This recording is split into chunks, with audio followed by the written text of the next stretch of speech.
Okay, so we finally made it to the last part of the exam, gait.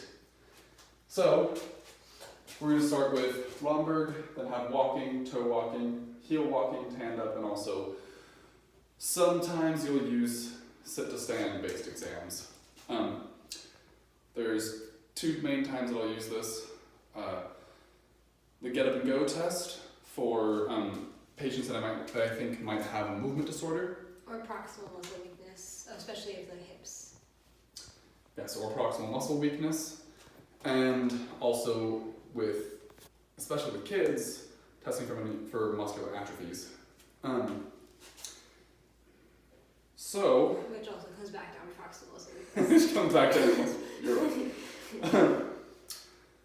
With get up and go test, really what you're looking for is that they are able to quickly get up out of a chair without using their hands. You want to show us what it looks like if you have, let's say, a movement disorder like Parkinson's and you failed the test? Any Brady can use it, really. So that's going to be like slowly, I guess.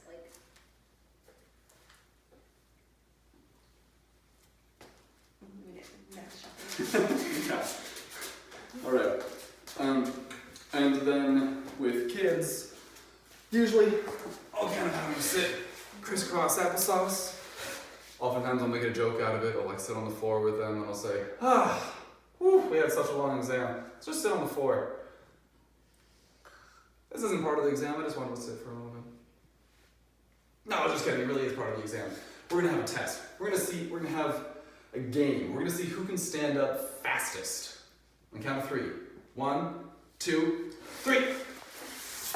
Oh, dang, you beat me. And that's what I'll do with kids. And there you can see Gower sign, where if they start using their hands to use their hands to put on their feet to help them get up. That means again proximal muscle weakness, might be muscular dystrophy involved there.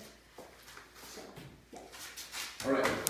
So then sit to stand based things in optional populations. Alright. You want to stand one up for us? And is that really part of gait?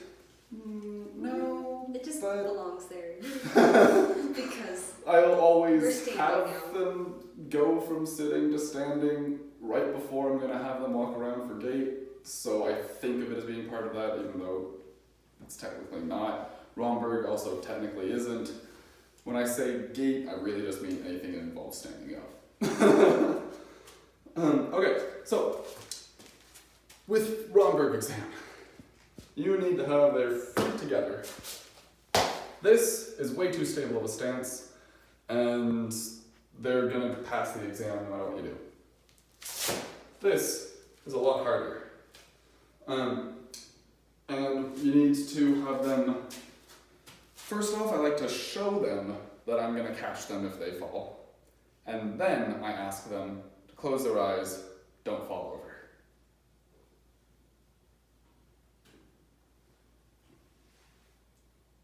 You want to show us what it looked like if you had a positive exam?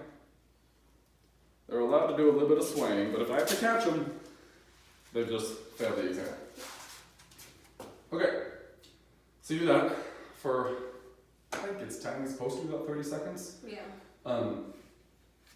Which I totally make it to 30 seconds every single time. Alright. And then normal walking, walk to the door and back. Let's box way. The lighting's better. Sure.